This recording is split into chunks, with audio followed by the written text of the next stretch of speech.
Olá pessoal, mais um vídeo no canal Vene Casagrande, vídeo com informações do Flamengo. No vídeo de hoje nós vamos trazer mais informações sobre José Botto, o futuro novo diretor do Flamengo.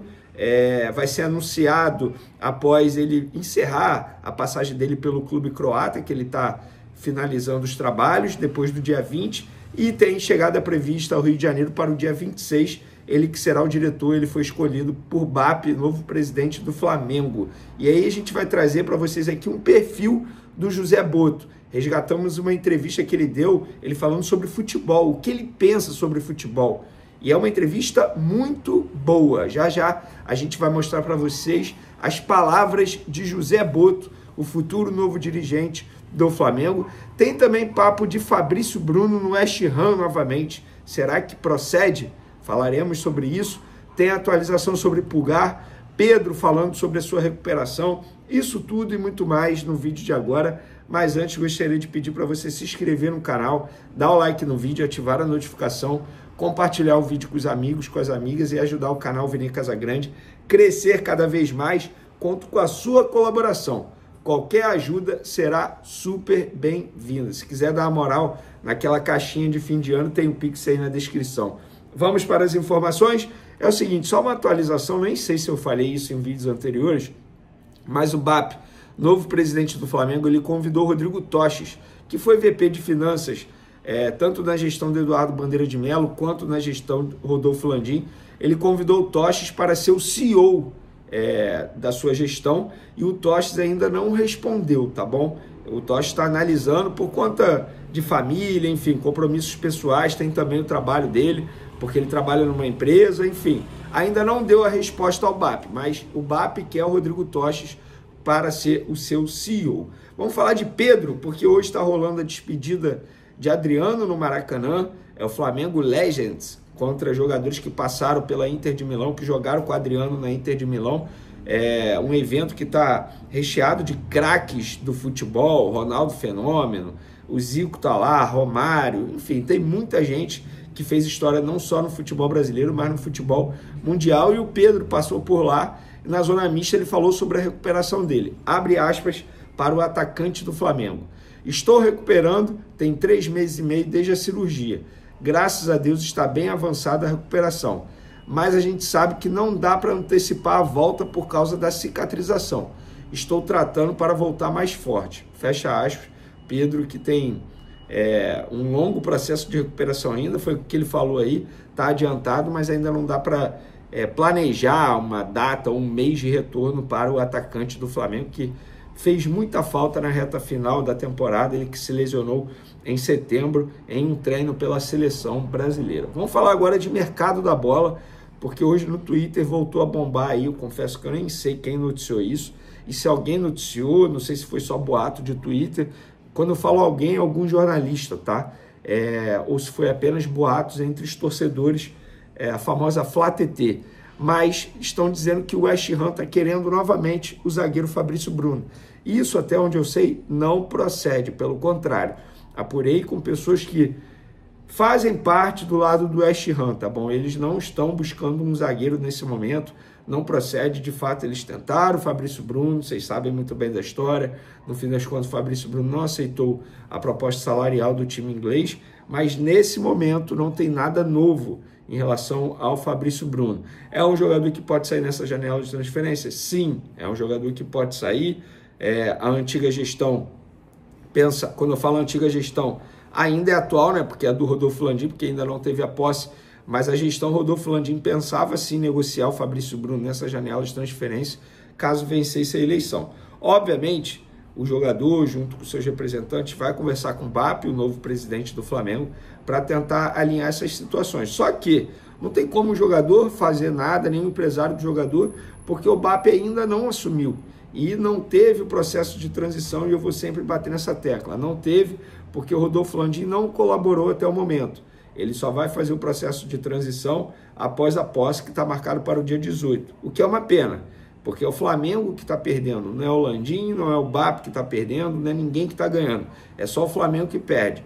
Perde o quê? Perde tempo, porque poderia já está adiantando muitas outras situações se já tivesse ocorrido o processo de transição, o que é normal, tá? Em 2018, eu lembro como se fosse hoje, o Lomba e o Eduardo Bandeira de Mello, que eram os candidatos da situação, no dia seguinte já estavam fazendo o processo de transição, se reunindo com os futuros dirigentes. Inclusive, isso precisa ser mencionado, Bruno Spindel, diretor executivo do Flamengo atualmente, da gestão Rodolfo Landim, está de férias no exterior, em Paris, na França. A pergunta que fica é, se o Rodrigo Dunst e o Landim tivessem vencido a eleição, ele estaria de férias com a família fora do Brasil? Eu duvido. Estamos no dia 15 de dezembro. Obviamente estariam trabalhando para fazer a montagem de elenco. Então fica aqui a minha crítica, que eu acho isso um absurdo. Falar de Pulgar, o Pulgar está no Chile, vivendo suas férias, e de fato os representantes confirmam que ele não quer renovar, que tem o desejo sim de ser negociado nessa janela de transferência, a ver se a futura gestão vai querer negociá-lo, como é que vai ser. Ele tem contrato com o Flamengo até dezembro de 2025, ou seja, mais um ano de vínculo. Tudo depende das propostas que chegarem, mas só trazendo o lado dos empresários, sim, não tem negociação para renovação, ele não tem o desejo de renovar nesse momento, tá bom? Vamos falar agora de José Boto, dirigente português, que vai assumir essa responsabilidade. Para mim vai ser a maior responsabilidade da carreira dele, embora ele tenha trabalhado anos no Benfica, tenha trabalhado no Shakhtar, vários outros trabalhos bons aí, mas ele vai trabalhar no Flamengo, que é uma cobrança absurda. E ele sempre se caracterizou no estilo de trabalho dele como um scouting, digamos assim. Aqui no Flamengo ele vai ter a missão, ou seja, uma tarefa ainda maior, com uma responsabilidade ainda maior, de ser diretor, de ser dirigente, não apenas um scout. E pesquisando sobre o José Boto, a gente acha no YouTube uma entrevista dele em 2023, isso mesmo. Ou seja, ano passado, ele pro Benfica Independente, tá? Ele falando sobre futebol, o que ele pensa sobre futebol. O assunto, rede de contatos. Tem um network dentro do futebol, especialmente no Brasil, porque no Shakhtar apostávamos em jogadores muito jovens. Isso cria um nome, uma identidade como diretor diante do mercado. Tenho conversas com muitos treinadores brasileiros, tenho uma rede com muitos treinadores jovens no Brasil, por interesse meu e deles por verem alguém na Europa que trazia jogadores os quais não apostavam neles. No Brasil, e depois de 6 meses, estavam jogando na Champions League. Isso me dava vantagem de ter informações privilegiadas sobre muitos jogadores. E é verdade isso. Perfil do scout, ele disse aqui, existem 3 tipos de scout, mas a mim só interessa um. Existe o que tem dúvidas sobre todos os jogadores e o que não tem dúvidas sobre quase nenhum. Eu prefiro o scout que tem uma convicção plena, mesmo correndo o risco de errar. Gosto que meus scouts mostrem paixão pelos jogadores que eles propõem. Não posso sentir dúvidas naquilo que eles propõem. Rapaz, gostei dessa, hein? Papel do treinador na montagem do elenco. O que é desafiador no scout é perceber o que o treinador quer, ou o clube. O Shakhtar não dependia de treinador, dependia de uma ideia de jogo do clube. O treinador chegava e se adaptava. Para mim é um erro um clube deixar tudo nas mãos do treinador, porque o treinador é sempre o elo mais fraco. Se um treinador é demitido e você contrata outro com ideias diferentes, vai ter que mexer no plantel e gastar mais dinheiro, transformar ativos em desativos. Isso tem a ver com gestão desportiva. O treinador deve estar envolvido principalmente quando a forma de jogar depende do treinador. Quando você busca um treinador, tem que estudar profundamente as ideias dele e estar preparado para as exigências dele em termos de perfil de jogador. Uma coisa é eu oferecer 3 jogadores e pedir para ele escolher o preferido, mas aí ele pedir um quarto ou um quinto, isso eu não concordo, não acho que seja bom para o clube. Um bom treinador profissional do futebol moderno não tem tempo para conhecer jogador. Minha experiência diz que os jogadores que os treinadores conhecem são os que jogam no campeonato que ele está trabalhando. Eles se sentem mais confortáveis com os jogadores que eles conhecem. Ou os que a gente indica eles não conhecem ou não têm tempo para conhecer. Isso vai depender da gestão desportiva. O treinador, quando você propõe jogadores, não tem conhecimento vasto do mercado como o scout ou o gestor desportivo tem. Faz sentido total isso aqui. É aquilo que eu falo, cara. Não dá para você ficar contratando apenas porque o treinador pede. Será que esse jogador que o treinador pediu se encaixa ao estilo de jogo que o clube tem como característica, faz total sentido isso aqui. Outro assunto, atenção com os talentos, abre aspas. O Shakhtar chegou a ter 14 brasileiros no plantel. Uma das coisas que quis quando cheguei foi olhar para aquilo que tínhamos em casa e foi uma surpresa ver que tínhamos muito talentos na formação, como o Mudryk, que hoje está no Chelsea. No Shakhtar ainda estão o Sudakov e o Bondarenko, que podem ajudar em qualquer clube do mundo. Outro assunto, organização do departamento de scout. Isso aqui é super interessante para o Flamengo, inclusive. Existem várias formas de organizar um departamento de scout. Primeiro, o que quero? Definir um perfil de jogador, um perfil não só técnico ou tático, mas financeiro.